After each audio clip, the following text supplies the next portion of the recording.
maybe we should look back a little to some of the things that were happening about 2,000 years ago.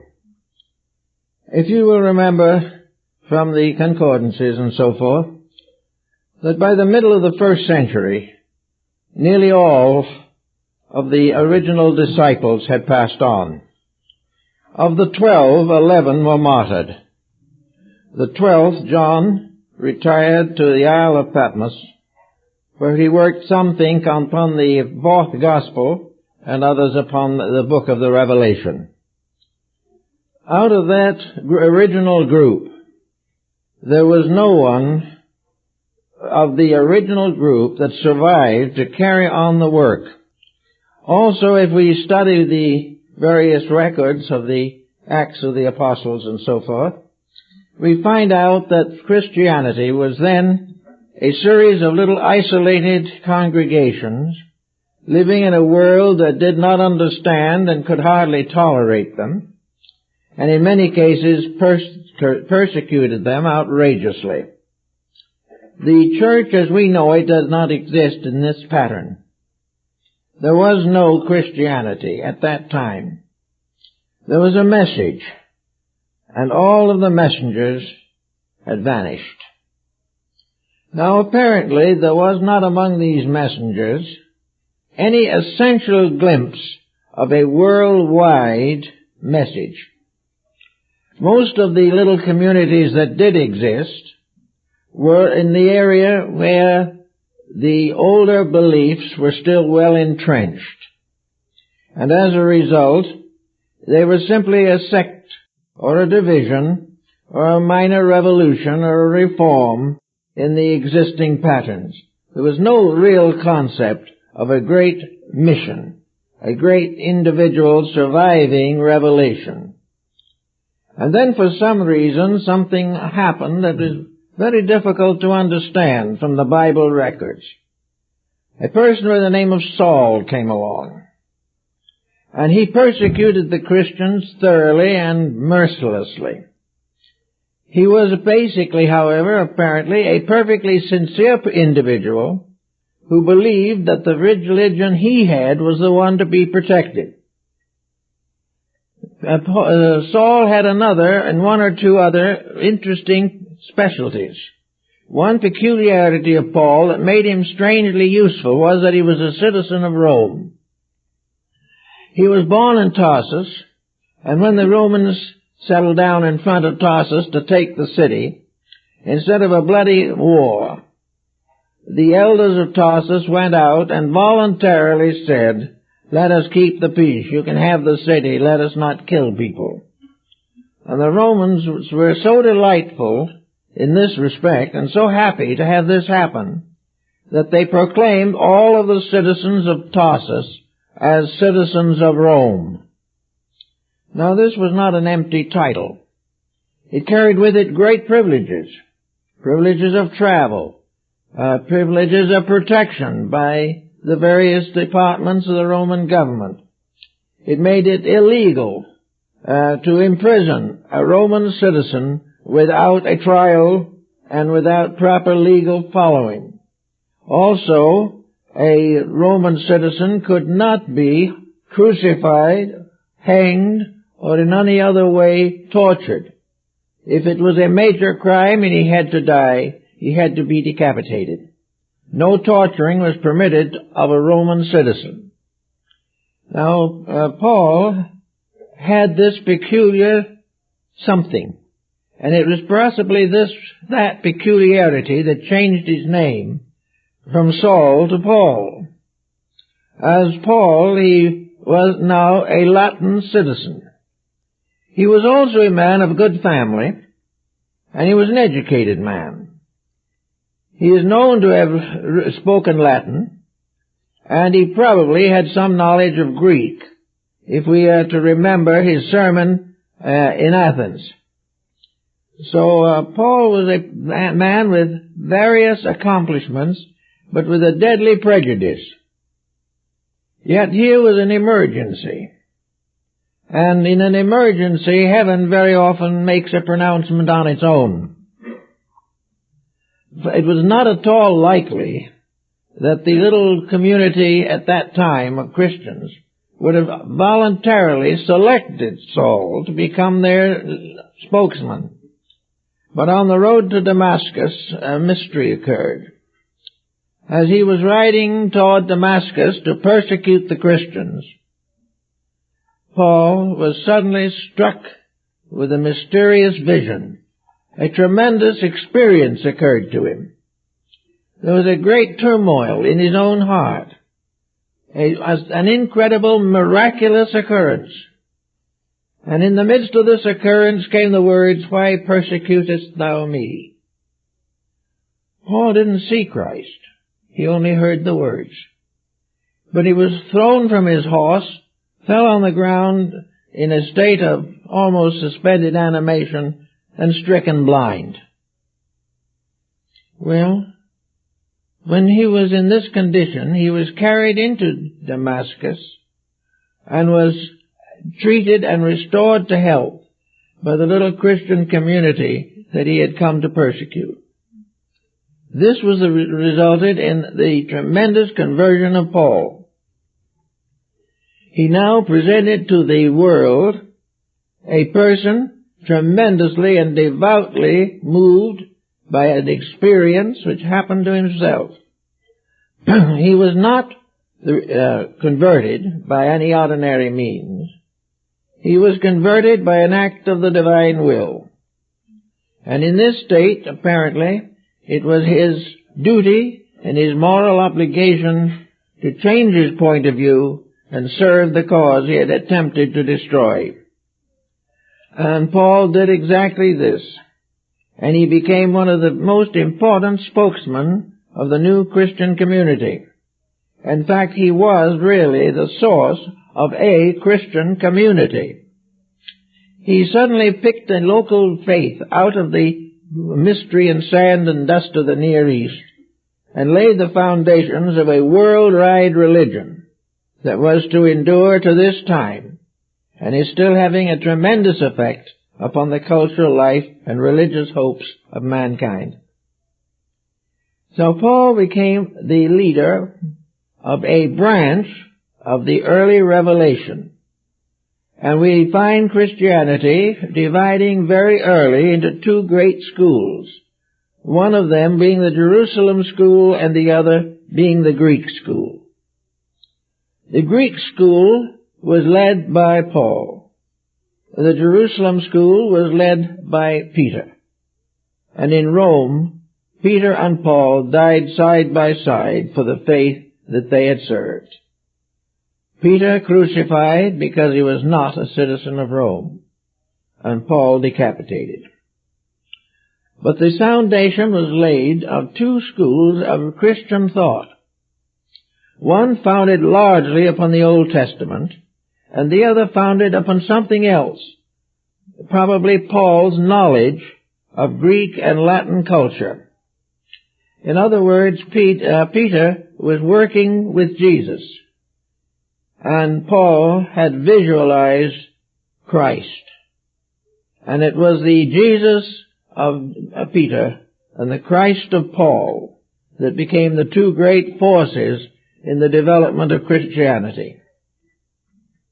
The Christianity of Peter was very conservative.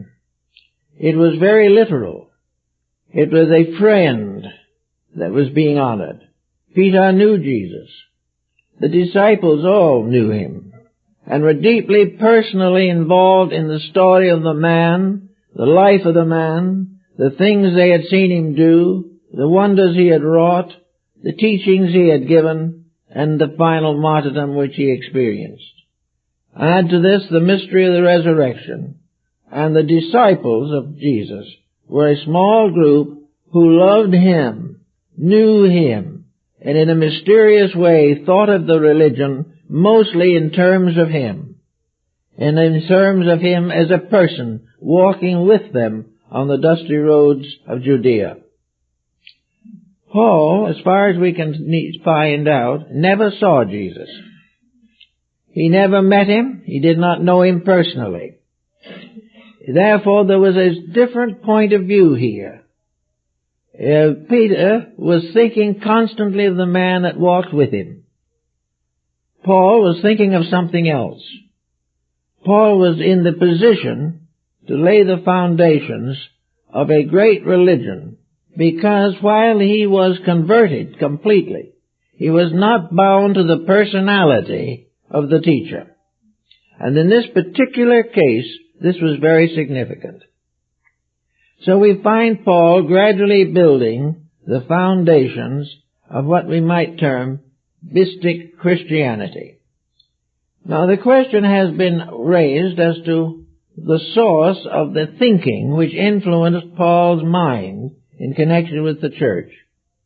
If we read the Corinthians and Thessalonians, we realize almost immediately that we are dealing with a person who had a knowledge, understanding, and an insight outside of the area of conservative theology.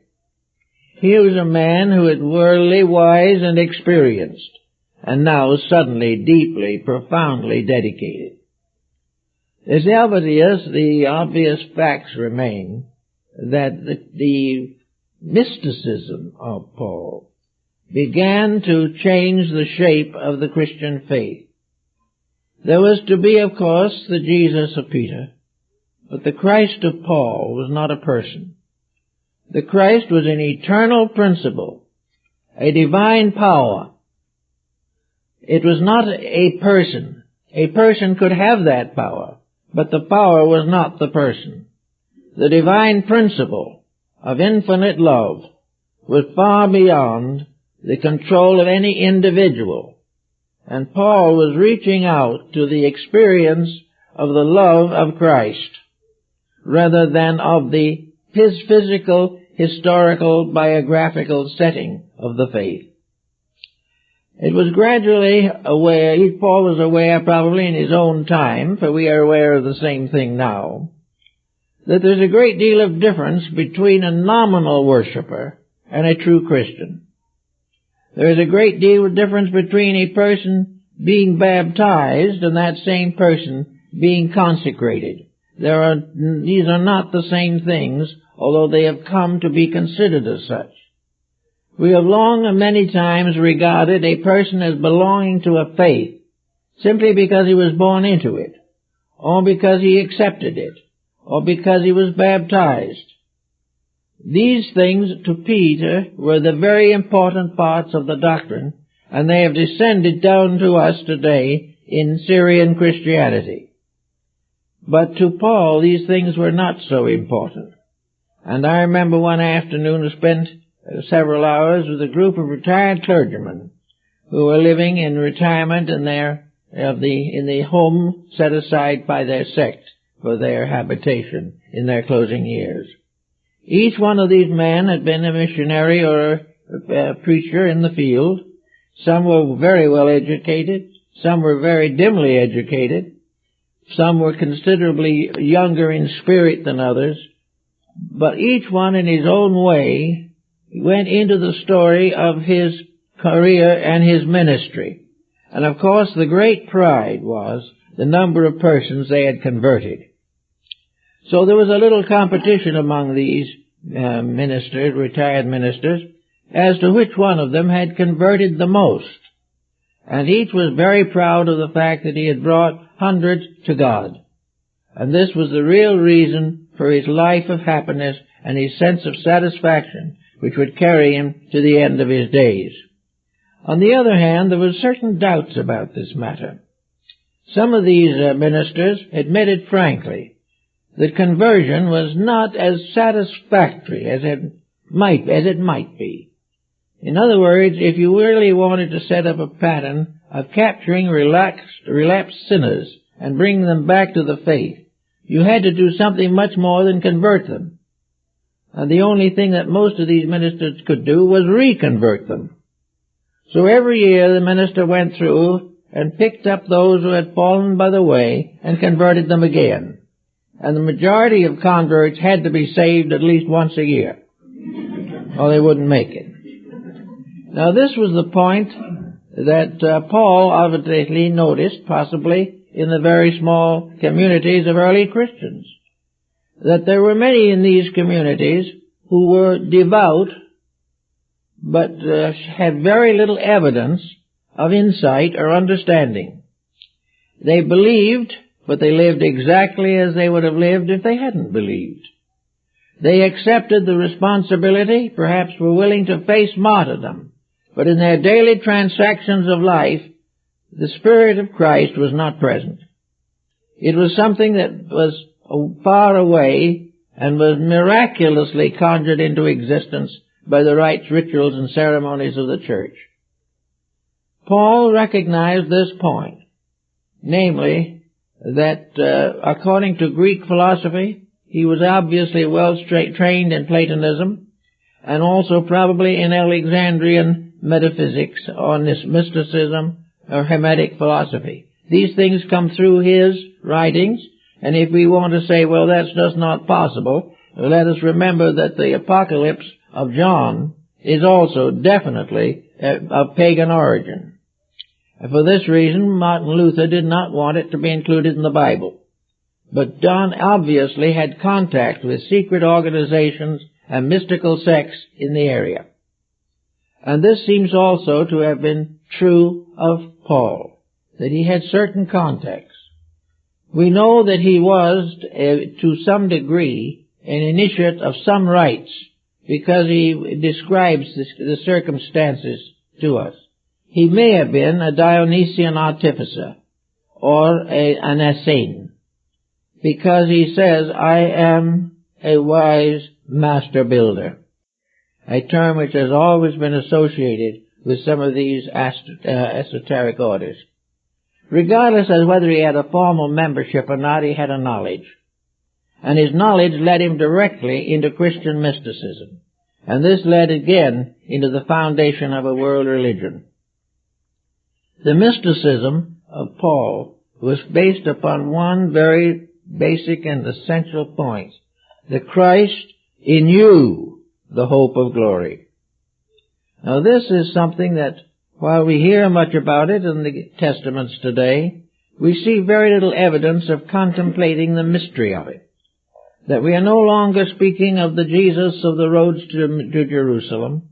We are no longer speaking about the Christ in heaven as the Son of God. We are speaking about something else, the Christ in ourselves, and that the power of the creative Trinity by which we are brought into existence, the power of God in us, comes in the form of a Trinitarian invocation, a mystery of three in one, in which the power of the Godhead, as Father, Son, and Holy Spirit, this Godhead becomes part of each of us when we are born. That we are actually the living temples of a living God. We are ourselves the keeper of the Christianity that we claim to believe. We are in our own person and in our own flesh, serving or not serving. This has nothing to do really with our attendance at the church. This may be good. It may help us in time of stress. And the insight that we seek would not prevent us from going to church, but it would move Christianity from the church to our own hearts, where it belongs. And it would make the church no substitute for the good life.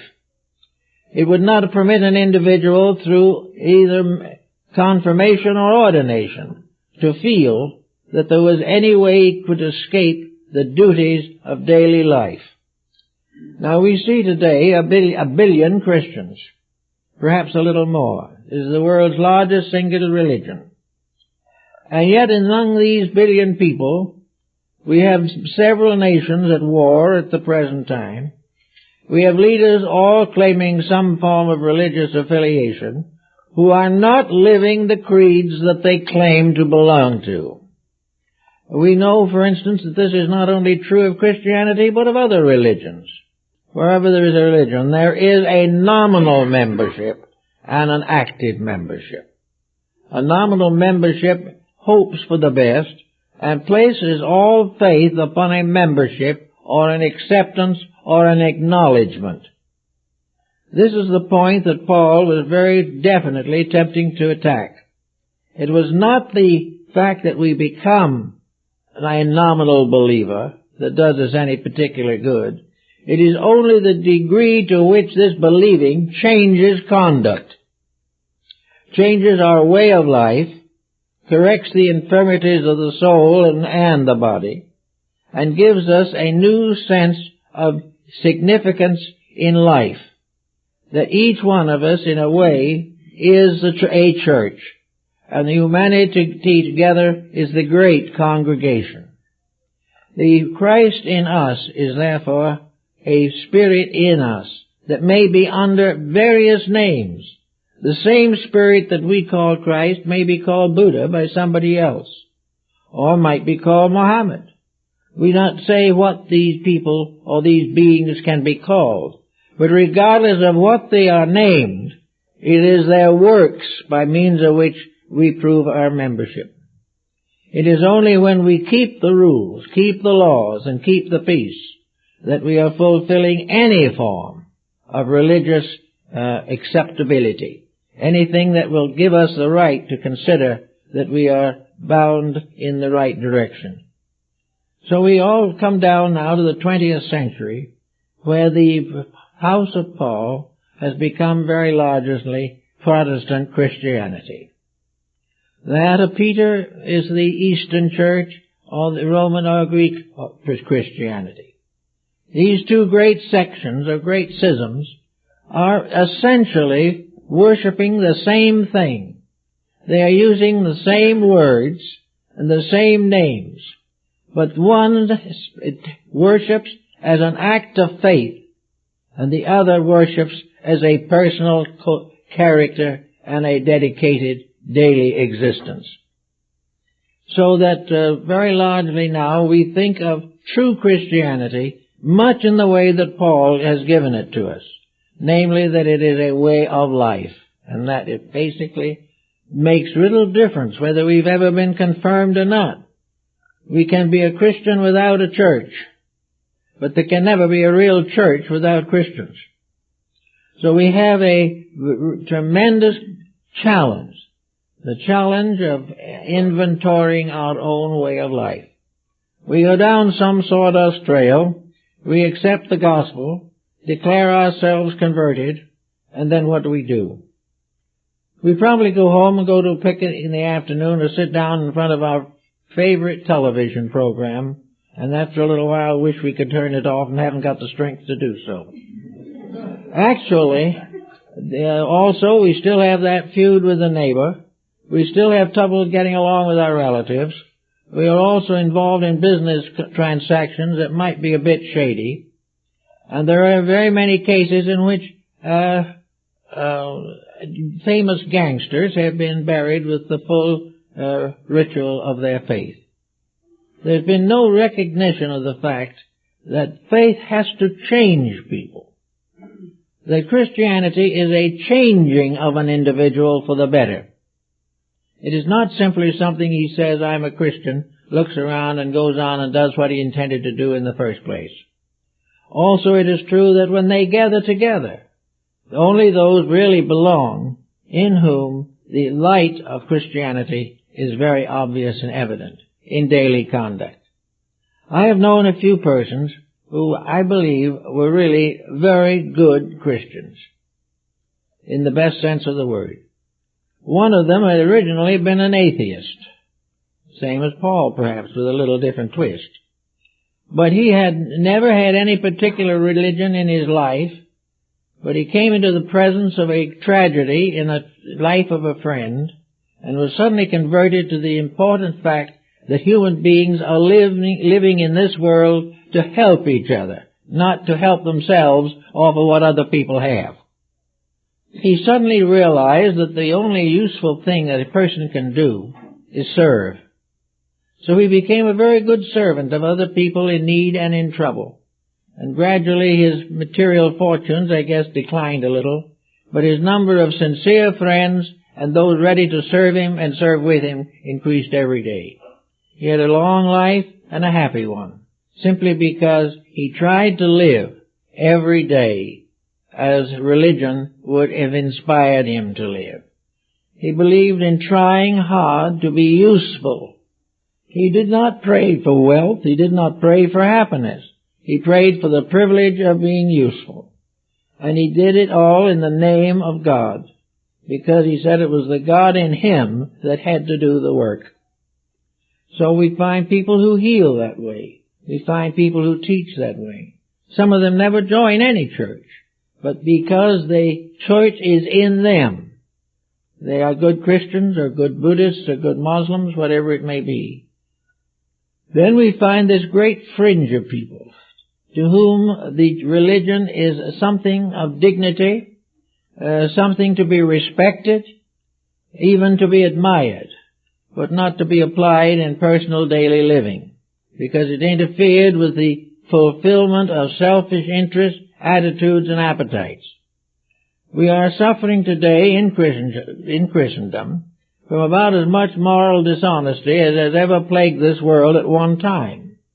We are constantly aware of the situation around us in which people we have trusted have deceived us, people we have worked with have variously exploited us, and those who have been given places of responsibility have abused them.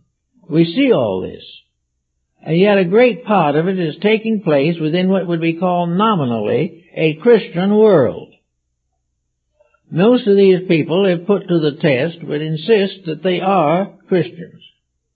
But it has never enabled them to rise above the various problems of personal living. We know this because we have them come here all the time and ask my assistance in various ways. They're in all kinds of trouble. They admit they're in trouble. They admit they did wrong. But it never seemingly goes deeply enough for them to perform the miracle of revelation within themselves. They do not seem to have the courage to apply the principles of life to the daily living community responsibilities. So we could say, as Paul would have put it, that it was time for us to call upon internal resources. And that would end another problem that is very discouraging, and that is the constant clash of creeds. People who belong to one sect do not even speak to members of other sects. They don't acknowledge any point of view but their own. Whereas if all of these people were living from within themselves, there could be no competition of this kind. They would live according to their own ideal of what was right. And the resulting happiness, the resulting peace of mind, the resulting security arising from living up to your belief would be far more important than trying to live down to a better belief and never getting there. Actually, therefore, we move religion out of the churches primarily. The churches can definitely secure certain values. In fact, the churches constitute places of union or reunion of people with sincere beliefs. But we take religion out of institutions and put it into individuals where it belongs. So we can take the Ten Commandments and look them over. We can take the commandments of Christ and look them over. Or the wise statements of Paul and look them over. And we know that all of these teachers advocated peace, that we should live with our brothers in harmony and in concord. And yet the Christian world is not at peace. It has probably been never less peaceful. All over the world, individuals attending similar churches are at each other's throats. Why? Because the actual religion which they preach is not in themselves. It's in a book or in a creed or on an altar, but it is not in them. So we think it's very important at this time, in Easter particularly, to give an additional thought to this Christ in us, that is the hope of glory. And that we should try to find some way to lift the level of our own thinking and living. Now, to some people, this might be a difficult thing to do. And of course, most of the Bible tells us, the more worldly goods we have, and the more worldly position we occupy, the more difficult it is to live a good life. Temptations become too numerous, the pressure of ulterior motives too strong. But we have here young people growing up on narcotics. These people, they come from Christian families. And some of these narcotic sufferers actually go to church. I've known them. But they don't have the courage or the strength to break the habit that is breaking them. So everywhere we find some beautiful thoughts. And today all over Christendom there will be great rejoicing in the privilege of living in a Christian world. Therefore let us try to make this not only a privilege but a responsibility. Let us try not to ruin this Christian world by our own personal misrepresentations of facts and realities. After all, there is no reason why intelligent people, dedicated people, and responsible people should not be able to mingle in gentle communion of hope and purpose. There is too much of certain internal things that come in way. Religion is an internal thing. One way we may have to approach it in life is through a psychological study. We know that people with poor dispositions are sick. We know that an individual who nurses a grudge long enough will become a personification of that grudge. We know that individuals who do not correct certain mistakes that they make shorten their lives, increase the problems of sickness, and also destroy the lives of their families. We know selfish parents who try to dominate their children far too long. We notice selfish children who grow up and neglect the parents. We know some that go out and take a job and neglect their children. Everywhere something is happening that isn't good, solid Christianity. Now this doesn't mean that Christianity is a slave driver. Christianity is meaningless unless it makes you happy. If it doesn't make you happy as a person serving with others for the common good, then there's something wrong with your standard of happiness. Christianity is not a slave driver. It is not a merciless dictator. And various churches of different periods and times that have tried to usurp control over the temporal life of everything have all gone down because it was not reasonable or correct. But there is a definite need right now, in this time when we are talking about reorganizing society, to get at some of the facts. We've simply recently had quite a bad expose of television clergymen. We find that the truth, the principle, the spirit has been neglected in order to justify unreasonable profits. So that instead of serving God, we are mostly serving mammon, as we were warned in the Old Testament might happen. We have therefore every reason to say that it's time to really give a little thought to the real life that we are supposed to live. One thing that might help a lot of people in this particular problem would be if they had a little niche or a little corner somewhere, even in a single-room apartment, where there was some little sense of sacredness, a little sacred picture, an image, a sacred book, a display of some sacred object, and a regular period of consecration and concentration in which the individual communes inwardly upon the meaning of the symbols which he has assembled. In religion, symbolism is the open door to communion. It is the way in which the individual gradually becomes aware of the beauty and wisdom of life. Symbolism, therefore, opens the door to the understanding heart. And as the mind and the emotions and the body come into tune with reality, then they find that divine power that is within us can flow forth. We are all endowed with life. If we were not, we couldn't breathe, we couldn't live, we couldn't do anything. And yet this life that we are living with and from and by is not simply something that is on a meter somewhere, created by water going over a dam. This life in us is a part of the universal reality. It is infinite life. It is life in all things.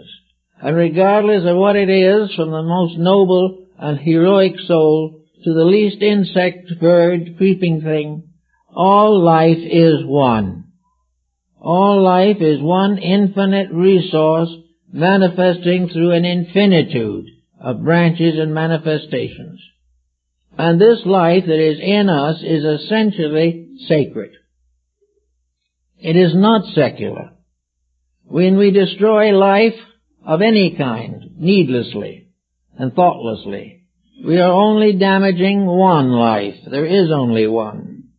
And this one life in us not only provides us with the means of getting around, doing our daily jobs and things of this nature, but also gives us the opportunity for introspection, for the internal investigation of ourselves, a constant watching of that which we do and what we say. It isn't a neighbor prying on our privacies.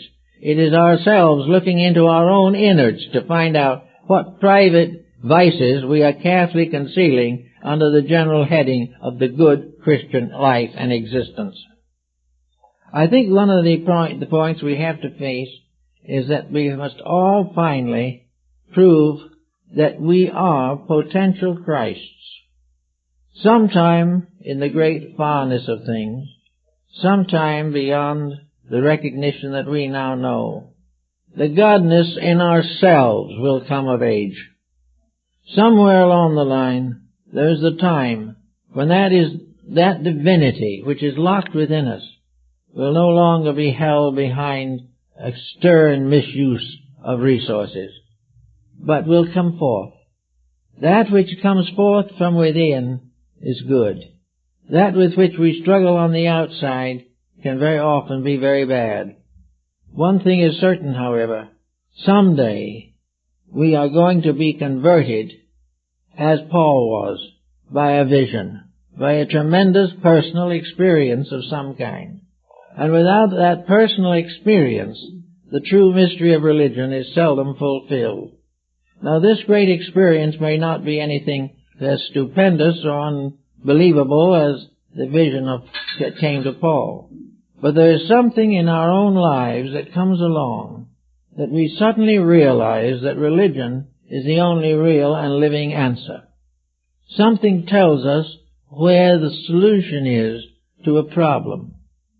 I know we've had many letters from people who live alone, lonely people of advanced years, who have no friends or relatives that are close, but live in a sort of community charity, even though they may have enough money to live independently as long as they live. These people have within themselves very little. They are sometimes badly mistaken in their allegiances. They become neurotic. They lose all contact with human life. They retire into themselves in a kind of a haze of despondency. These people have never realized or do not realize that infinite life is just as much in them as it is in the sun, moon, and stars.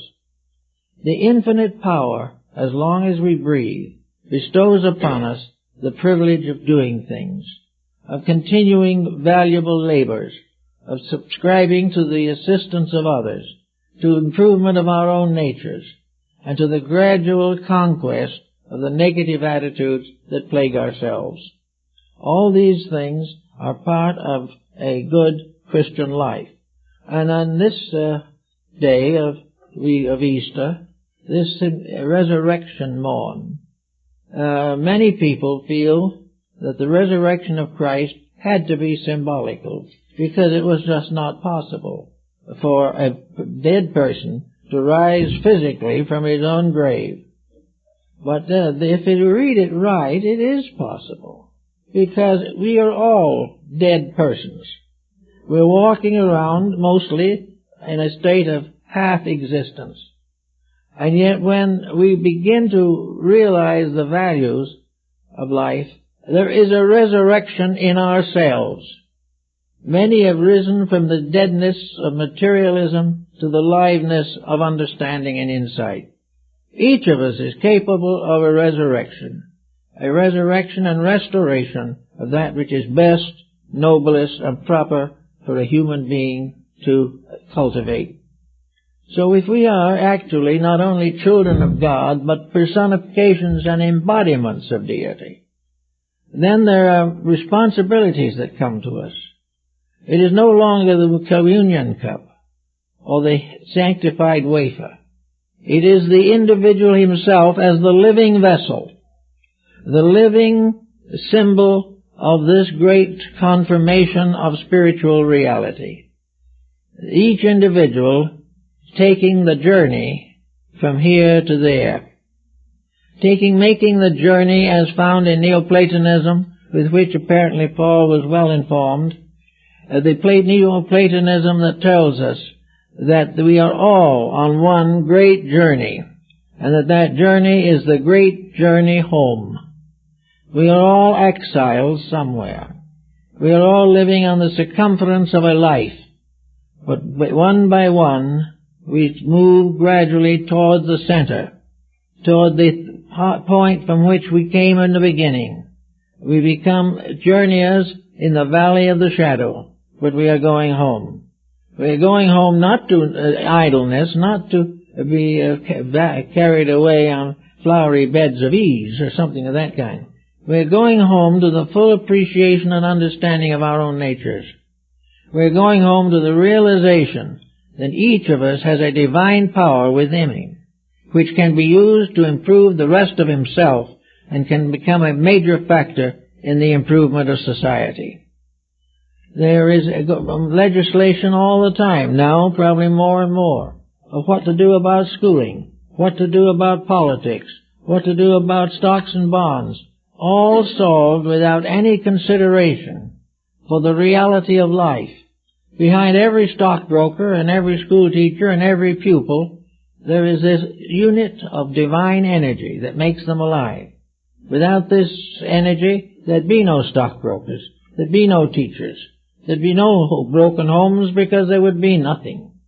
It is the fact that within each of us there is something that is big enough to solve our problem that becomes a tremendous realization.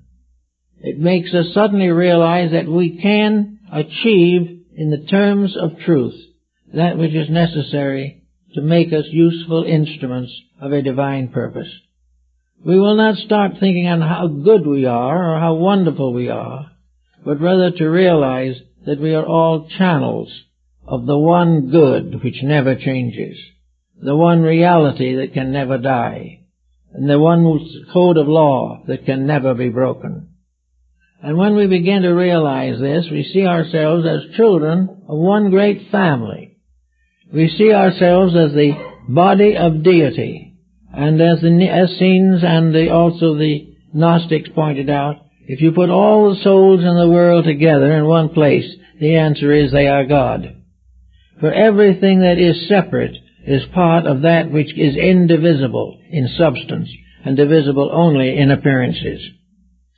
So here now with another Easter with us and another restatement of our belief in the reality and purpose of the divine missionary, we could perhaps find it a profitable thought to see what we can do in this year to open the door to the best of ourselves that is locked within, that we can gradually become so worthy of a better life that it cannot be kept from us, that we'll get what we deserve, and that has been our trouble. We've been getting what we deserve, and the time has come to try to deserve something better. So we can start, and I don't think anyone will have a hard time finding something to work on, because most people have few little errors here and there that will not take a monumental effort, but which will require a little personal thought. Are we trying constantly for physical profit, or do we realize that physical profit is going to vanish no matter how hard we labor to get it, and that there's only one kind of progress that is real, and that is moral, ethical progress. There is no other kind. Every other form of progress is a deceiver, and every kind of wealth that is not a virtue is a vice and a danger. So we go around trying to collect money, and the time comes we lie down and leave it for our heirs to squander, or like some government to take away from us in inheritance taxes. We work so hard for these things that really bring us no pleasure. We have a certain sense of bigness, certain sense of strength as a result of all these little chicaneries which we are addicted to. But this is not the real solid facts of life. This isn't the thing we're all trying to work for. It isn't how much money we can get in the bank. It is how much of the inner resource of ourselves can we call upon when need arises. Are we in peace with that power within ourselves, which must be the source of wisdom, of happiness, and of health? If we are not at peace with that inner power, we're going to have trouble in our daily life, and we are going to find that we are creating difficult situations which we may not want to face. So we find Paul's doctrine going around the world in the Christian habit of things. We are seeing his message: love one another. And let these three stand: hope, faith, and love. And the greatest of these is love. So to Paul, Christ was love. Now love today is a word that is practically meaningless. The dictionary hardly knows how to handle it. But love in the essential sense that Paul means love to be, is like the love of Damon and Pythias. A greater love than this hath no man, than that he will lay down his life for his friend. So we have always, in this problem of divine love, we find the remedy for human selfishness. We find the remedy for all these little hurts and cuts and insults that make life difficult. Someone says something nasty, we have to say something nasty back. And very soon, all of the peace and joy of life has been fractured by some meaningless, worthless incident. We have to find some way, therefore, if we want Christianity to rise and become the common religion of Western man at least, that we have a forgiveness in ourselves. We have probably 200 or 300 sects of Christianity today. Some of them are not on any speaking terms with each other. Many of them are in highly competitive relationships. Most of them are very much interested in achieving a physical splendor. They want to be dominant in membership, or in the beauty of edifice, or glory of the preaching that they do. This is all wrong, because actually there is only one church. And as one writer has said, that church, the spans and arches of it, are the clasped hands of comrades. It is only in the living of a faith that we build its final cathedral. For the great church of a religion is the living members of it. These are the cedars of Lebanon referred to in the building of Solomon's temple. We are living trees that become pillars in the house of our God. And at the same time that we do this, we are gradually building a world in which no longer will we be worried by the names of people, or by the names of gods, or by the names of angels, or of spirits, or of demons. We will know only that all these different things are names for one thing, and that is eternal life, an eternal and everlasting manifestation. If we can realize this, we can live in harmony with life. We can live in harmony with the world, instead of in constant competition. We're gradually now beginning to realize this. And little by little, new thoughts are coming in. More and more, we are now seeking an internal satisfaction, not in the selfish sense, but in the sense of peace. In this world that we are having today, peace has become almost unknown. Problems are constant, incessant, and continuing. But peace is available, and that peace lies within the person themselves, lies within the ability of the individual to solve the uproars and confusions and conflicts which have possessed him for so long. So on Easter Day, let's try to find the resurrection of love in ourselves.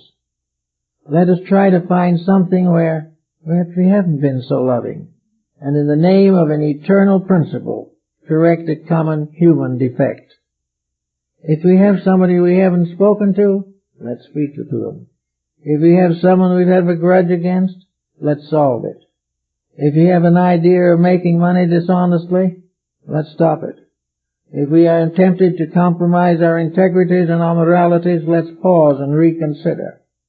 And if we are on narcotics or something of that, or alcohol, let us remember that we are in that way locking ourselves out of the world of our own internal spiritual resources. Something good in ourselves is languishing while we nurse some human frailty to excess. There's no need for this. So for Easter, let's not think merely of a resurrection 2,000 years ago, but a continuing resurrection throughout the ages. Nations rising from their own ashes.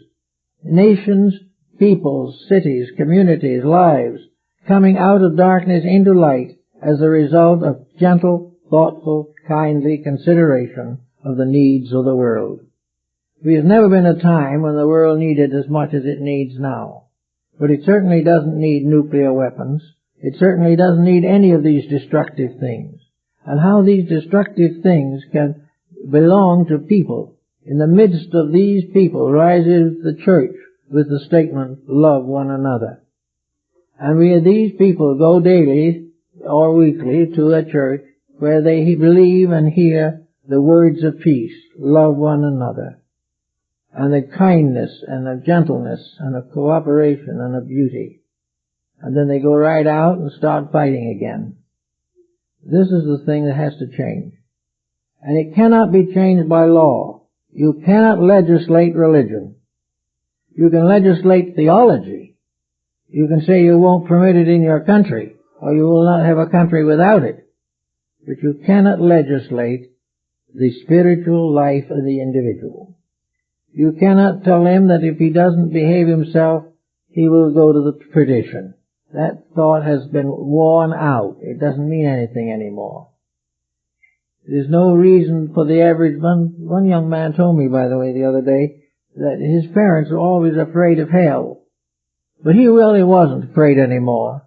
Because whatever it is, it couldn't be any worse than things are now. And this is more or less true. We are in the hell we've made for ourselves.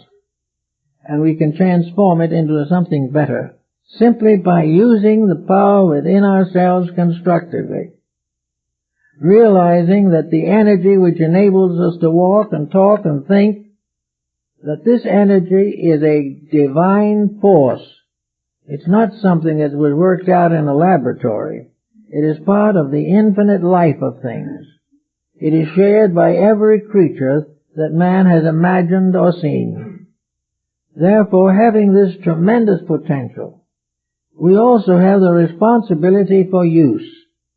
And we go back through history, and some people don't believe in checking history. It's a little discouraging.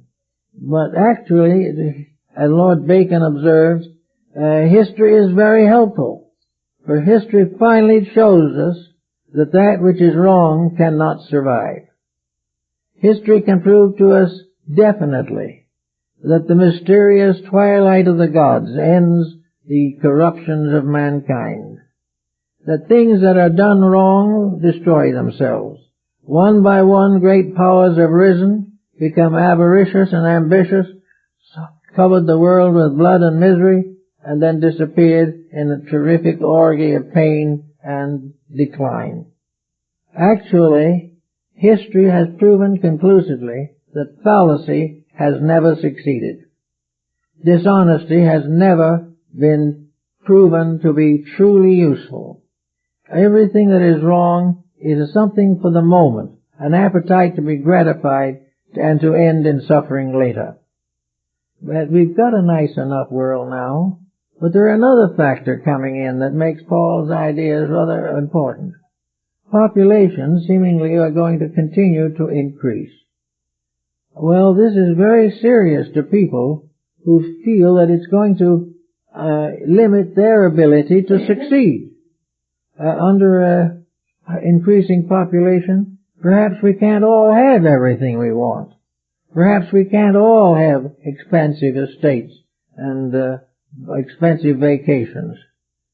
Supposing we move this present population up to 10 billion people. Is that going to mean that there'll be no food for us? Are we going to gradually starve ourselves to death? No, I don't think so. This birth rate increase and the consequences are part of natural law. They are part of the plan that is being used to correct us. We are going to be shown definitely that we cannot be selfish in a world in which selfishness is fatal. And we might as well learn it now and we can learn it later. But we're going to find that little by little things get tougher. The individual is going to get more thoughtful. Little by little we will reorganize our society, removing from it the dangers which could result from overpopulation. There is no reason why this earth cannot support twice our present population with ease, if a few people were not so selfish that they have refused to share the good life with others who are just as deserving as they are. So by degrees, the great truths of life, which we find in the scriptures of the world, come home to us in our own daily provocations. They come to us in the things that we do, and the things that we see, and the things that we hear around us. And this is one way in which I think the Western branch of Christianity, the Latin Christianity, and the Greek also, as far as that's concerned, are going to be very valuable. We have already seen that the temporal power of great religious organizations is waning. It is impossible for them to remain unchanging in a world of constant change. So we hear people saying more and more, we've got to be more progressive in our religions. We've got to stop sticking to the old ideas and allow new and better things to come in. We cannot remain static in a dynamic universe, which we are trying to do. Well, that applies also to every institution that we have, whether it is business or agriculture or science. Everything that we do and everything that we have must adjust to a new way of life, or it cannot survive. And when it adjusts to this new way of life, believe it or not, the adjustment will be in the direction of basic Christianity. It will be the idea of the gradual victory of kindness over hate, the final victory of giving over taking, and the final victory of personal ambition in the presence of common need. All these things are part of a divine plan. And though we are in a very faulty educational system, we are also forever in the school of the Holy Ghost. We can never get out of it. For life is always going to be the great instructor. And when life goes sour, and crime increases, and delinquency dominates the social patterns, then, as Krishna says in India, then I come forth. And in these moments of emergency, the individual starts to think. He starts to wonder, and he starts to believe. And he starts to question the thing as it is and how it could be better. And in that moment, the God in us comes forth, because it has been called by a just and proper need. So we are going to go past this period of great wealth and great nations and great political parties and come finally to the simple fact that we are brothers in one world, that we are part of one creation, that we are one of countless creations in space, but that all together we are ruled by one law, one power, one eternal dispensation, one beginning that has no end, and that law manifests in every level as integrity and honesty and love. When we realize these things a little more clearly, we'll get out of our present doldrums that we've been worrying so much about. Now, there are new people coming in all the time with new plans and new programs. But these are not going to work unless these people do not continue to perpetuate the profit system in their own thinking. Actually, we should not be allowing profit to control religious progress. We should not be trying to get rich off of faith. But we are not dealing with the same coin or in the same realm. What we must now do is realize that the greatest blessing of all, the blessing of life, is free. We can't buy it, we can't sell it, but we can destroy it in ourselves or release it forever from our own physical existence. In the Orient, the human body is realized or recognized as a world. I remember when I was in Baroda, the museum there, I saw a diagram on which several generations of artists have been picturing the anatomy of the human body. Being inexperienced and rather young at the time, I thought I might be able to talk the museum out of that picture, but I wasn't entirely successful. I might have been able to have gotten somewhere if I'd been able to stay a long time, at least been able to get a copy made. But anyway, the picture was a great cross-section of the human body. It was about 12 feet high, the picture, maybe 5 or 6 feet wide. And it showed the entire system of artery, nerves, and veins. And on every nerve, vein, and artery was the figure of a deity. They were not any more little drops of blood or something. They were gods. Even the little veins in our bodies, the cells, are divine. They have each of them a power that the greatest scientist has not been able to discover. We cannot know how any of this comes into being. It is something that is born in a mystery, like ourselves. Even sometimes in these very tiny forms of life, so mysterious even a microscope will reveal very little. But this life goes on, and this life means that every part of us is alive. Every organ is alive. There are whole races and empires and nationalities within the flesh of each of us. And everything depends upon the maintenance of the equilibrium and balance of this vast population of minute particles. We have to keep them in order. We have to take proper care of them. We have to nourish them. We have to protect them from the abuses of our minds and emotions, or we will end in great sickness. So all we do is project this same thought out into society. The whole world is, from the minerals on upward to the invisible gases and energies, are living things to be used. And if properly used, they help to build the purpose for which they were intended, the advancement of the cosmos, the final liberation of all that lives, the return of the part to the entire, as Pythagoras would call it, the restoration of unity as the supreme principle of existence. Unity, of course, is oneness, fraternity, happiness, peace, justice. These things are of the greatest essential meaning to us all. So it's coming a little at a time. Day by day we see more of it. We notice a gradual but very systematic change in the lives of many, many people. For the first time, certainly in my generation and on, we see people really hungry for a better understanding of life. And when I started out, very few people really cared. It was only a few in very deep trouble who could be considered likely to improve themselves.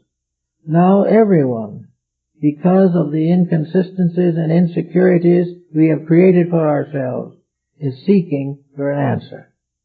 And as we look for an answer to the capitalistic problem or to the employment, let us remember that we are also looking for a question for amnesia or for epilepsy or for diabetes. We are looking for solutions to these things. And that which might be misuse of business energies on one level might have to do with the various functions of a gland or something within our bodies. Everything is looking for help. But all help comes from, essentially, the gradual correction of the mistakes of living. And we all have to come to it finally. And we all have to realize that we're not going to be perfect. We're not going to do it all in a moment. We're not going to overcome all our weaknesses in a day. But we must be moving slowly toward the goals we seek. And nature says if we are moving in the right direction, it'll give us plenty of time to finish. We will be able to do anything ultimately that we will to do if it is right. And while we may not accomplish it all in this life, we will have opportunities to be all we dream of being, if the dream is true. But if the dream is merely a selfish effort to get something we want, then we're in trouble. As we look around us today, and you can read the various writings of Paul, and see some of the truth that he so clearly sets forth. And he tells us that we now look through a glass darkly, but someday we will look face to face. We are all looking through glasses darkly now, but someday we will face to face. And that statement probably indicates that Paul was an initiate of one of the esoteric orders of the Near East. That his conversion probably was something in which he was divinely appointed to do what was necessary at that time, and was probably uniquely qualified to do it. But he says definitely that there was a certain power behind him, that he would we would see face to face. Now the lower degrees of the Eleusinian mysteries were called the veiled. There was a veil over the altar, and we saw through a veil in the lesser degrees the great Eleusinian mysteries of Greece. When this high degree, the second and advanced degree of the initiation rite was attained, the veil was removed. In the rites of Isis and Osiris, the veil covered Isis through the lesser rites. And when the greater initiations were given, the veil was lifted. In the great initiation of life, when we deserve it, the veil is lifted. And now we live on one side of a veil. And as we live on that one side of the veil, we can remember the words of Sir Edwin Arnold. Veil upon veil we lift, but find veil upon veil behind. The mystery of life is very marvelous and very complicated, but we all live behind or outside of a veil, which will be lifted as we gradually release the integrities within ourselves. We will face the truth when we are strong enough to bear it. We will not face it while we can destroy it. And if the knowledge is something that we intend to pervert, it will never be given to us. The secrets of life will never be revealed in their fullness and completeness as long as anyone lives or exists who would want to use the secrets of life to destroy life. All these things are carefully controlled, and each individual has a restraint not upon himself. He can do as he will to do, but upon the consequences of his own action. He will be taught ultimately that he will be rewarded when he overcomes and outgrows the problems that we face today. We have an election year coming up and we don't know who to elect. We have to look around, and if somebody is exposing or describing or disengaging us from something or someone, we live in a mass of confusion. Here we are in a civilization that has grown up for thousands of years and is still in complete confusion. And that confusion becomes more difficult the more educated we become. The more we know of science and art and literature and physics and biology and chemistry, the more trouble we're in, because we use all these things for purposes of selfishness and competition. We do all kinds of things personally for the same motive. We take on all kinds of jobs simply for profit and we're not with any regard for the value of the products. So all this has to change, and if it changes, we're going to find that there will be for each of us, in due time and in proper measure and proper order, an Easter. We're going to have the resurrection of the Spirit. It's coming. In fact, lots of spirits have gotten pretty much resurrected even now. They're coming every day. More and more people are beginning to understand the meaning of education. Education is given us to know how to live. Wisdom is given us in order that we may think through the problems of our own lives. Our senses are given to us so that we can observe the virtues and vices of those around us, can see what is happening and judge accordingly. Everywhere, therefore, there is an opening up, there is a big increasing, there is a greater becoming of hope. And we are told definitely that within the next 20 years there will be very major changes, and they are being prophesied everywhere by a great many different people. And they seem to be coming from some subconscious source within ourselves. And when the inner life of the individual says progress is coming, it will come. If the individual is simply waiting for a new legislation to cure a mistake in policy, nothing will come. But when we are ready to face into the facts and reconstruct a civilization so that it can endure, it will endure, and will be the first to have endurance, for everything has finally fallen from the weaknesses within itself. There's no need for this to go on in this way any longer. So Easter will always be a very important day, for it always will stand either for the resurrection of truth in principle or resurrection of truth in ourselves. And when it comes in ourselves, we're all going to be a very great deal happier than we are now. We will realize the real meaning of Easter. The great problems of Easter have to do also with the vernal equinox. The vernal equinox to the ancients was the eternal rebirth of the sun. The vernal equinox was the promise of another year of opportunity.